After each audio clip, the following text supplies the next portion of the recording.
کو نظر آ رہا ہے وہ انڈیا کو اس علاقے کی منی سپر پاور کی حیثیت سے تسلیم کر چکا، اور کوئی ڈھکی چھپی بات نہیں۔ ان کے سفیر بربلا کہتے ہیں کہ اس علاقے کی بہرحال ایک بہت بڑی سپر پاور انڈیا ہے۔ اندرا گاندھی کی موت کے بعد سے جو ایک پرو بھارت ٹلٹ آئی ہے امریکہ کی پالیسی، اس کا جو ابھی حال ہی میں منظر ہے وہ سامنے آیا ہے۔ راجیو گاندھی کا دورہ ان کے نقطۂ نگاہ سے کتنا کامیاب رہا، کتنی ہائی ٹیکنالوجی وہ لے کر واپس آ رہا ہے، کتنی فوجی امداد جو ہے وہ لے کر آ رہا ہے۔ پھر جو کچھ سری لنکا میں ہوا ہے کہ امریکہ نے ایک انگلی تک نہیں اٹھائی ہے کہ یہ کیا ہو رہا، براہ راست جو ہے وہاں مداخلت ہو رہی ہے، فوج اتار دی گئی، اندرونی معاملہ ہے، لیکن یہ کہ ایک بیرونی فوج وہاں آئی، یہ سارا کچھ جو ہے وہ آثار ہے جو بتا رہے ہیں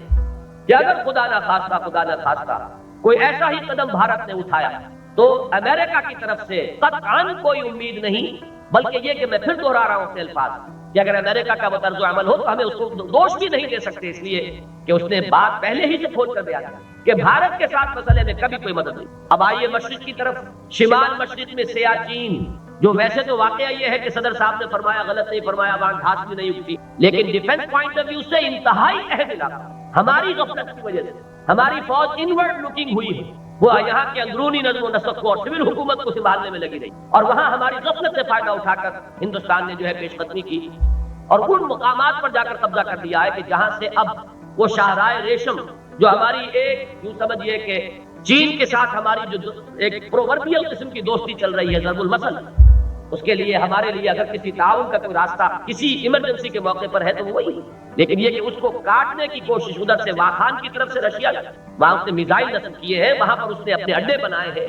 اور جیسے ہی داخل ہوا تھا وہ افغانستان میں اس نے واخان کی پٹی جو ہے وہ حاصل کر لی تھی، وہ تو افغانستان کا حصہ ہی نہیں، وہ تو رشیا کی ٹیریٹری ہے، اور اس طریقے سے پاکستان براہ راست اب رشین ٹیریٹری کے ساتھ اب ملحق ہو گیا ہے۔ ادھر سے یہ سیاچین کا معاملہ، ہمارے کتنے نوجوان وہاں جانے دے رہے ہیں، وہ 200 ہو یا 160 ہو یا 130 ہو، اتنے اونچے مقام پر جا کر انہیں جنگ کرنی پڑ رہی ہے، اتنے نامساعد حالات میں، ایک ایک جان کتنی تھی، کتنی ٹریننگ میں سے وہ گزرے ہوں، لیکن بہرحال اس سب کے باوجود چونکہ انہیں وہاں پر ایک بالادستی حاصل ہوئی ہے، وہ اونچے مقامات پر ہے، اور پہاڑی علاقوں کے اندر ظاہر بات ہے کہ جو اونچے مقام پر بیٹھا ہوا ہو نیچے کے سے ان کو ڈسلوج کرنا آسان نہیں ہے، تو اگرچہ قربانیاں اس وقت دی جا رہی ہیں، لیکن بظاہر جو بھی مجھے صحیح صورتحال تو ظاہر بات ہے کہ ارباب حکومت ہی کے علم میں ہوگی، لیکن جو بھی کچھ چھن چھن کر اخبارات سے آتا ہے وہ یہ ہے کہ بظاہر ہمیں کامیابی نہیں ہو رہی۔ جنوب میں کون نہیں جانتا کہ بھارت نے کتنی کچھ فوج جمع کی ہے، راجستھان کی سرحد پر کتنے نئے اڈے بنائے، اربوں روپے سے اس نے ایکسرسائز کی تھی اور اب پھر ان کی ایکسرسائز ہو رہی ہے۔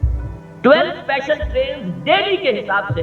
اسلحہ ڈھویا جا رہا ہے سرحد کی طرف، یہ سارے حالات ہیں۔ تو مشرق ہو یا مغرب ہو،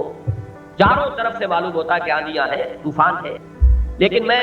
اصل میں اس سے بھی زیادہ اہم جس چیز کو سمجھتا ہوں وہ یہ کہ اصل شے اندر کا معاملہ،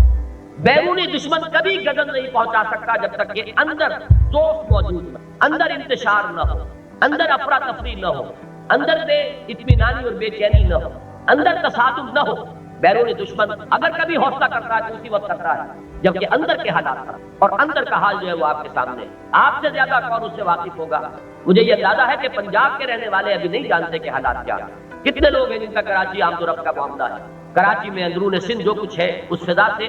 عظیم اکثریت ابھی تک پنجاب میں رہنے والوں کی واقف نہیں۔ میں نے اپنے طور پر کوششیں کی، وہاں سیمینار منعقد کرائے، سندھی دانشوروں کو وہاں بلایا، ٹاؤن ہال لاہور کے اندر کئی دن مسلسل مذاکرات جاری رہے، میں نے مضامین شائع کی، تقاریر کی کہ خدا کے لیے سمجھو کہ کیا ہوگا،